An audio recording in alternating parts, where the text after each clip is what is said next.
God's heart, God's dream was for his people to know him, for all people in this world to know his love, to encounter him in power, to be healed and delivered, to be equipped to be powerful vessels of God, victorious over the devil.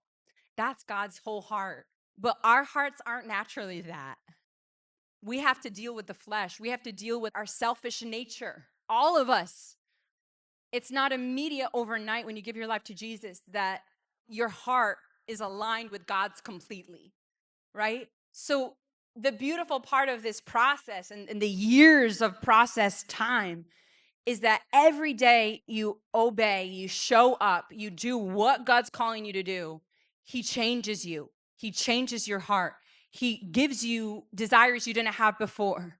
And that's what happened for me. When I first started preaching, I had zero desire to preach. I love to see people be touched by God's power, but I had zero desire to pray for people. I just wanted to watch them encounter God's power.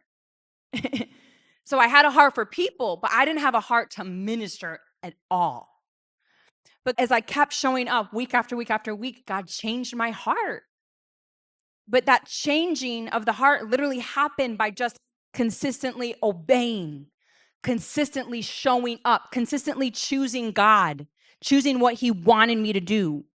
That's how the change came.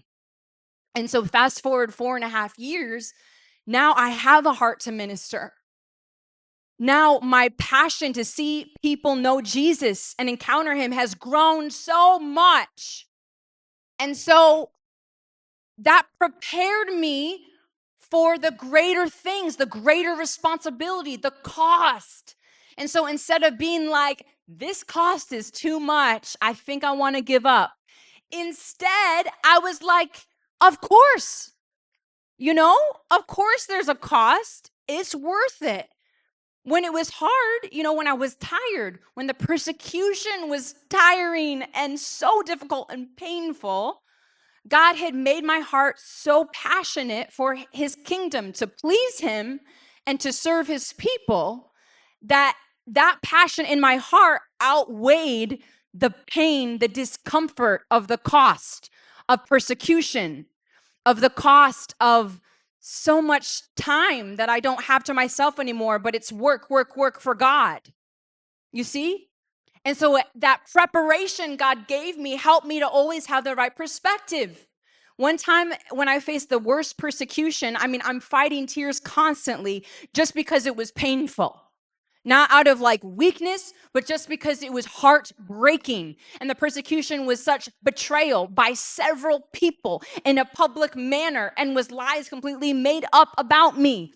And that exact day or the next day after that happened, and it was continuing to happen for several days consecutively online before everyone, I was ministering a 2-day conference. And so, of course, I did not want to do that. I was fighting tears. But I showed up anyway. And because God had prepared me, I was able to be strong. I was able to have the fierce lioness heart and remember that God has called me for this. His people here in Kentucky, Louisville, where I was at the time, they need his power. There are people who are oppressed. And these people, they don't believe the lies. They want Jesus. They don't want to follow the Pharisees. They want Jesus. And God has sent me there to release his power to them. So this is serious. This is a big deal. Who cares what people say about me? Who cares about my feelings? Who cares that I'm trying to fight tears and stuff? Who cares that I would rather just lay in the bed and just have a moment? Who cares? This is critical. These people are so much more important than all of that junk, how I feel, how my feelings are hurt, all of that, But I can't tell you that I'd be strong and that I would have that heart and that I'd be able to have that right perspective if I didn't go through that preparation time. God's perfect preparation process. That was the perfect amount of days, the perfect amount of years, the perfect amount of seconds. And in those moments, we're like, God, why isn't the promise here yet?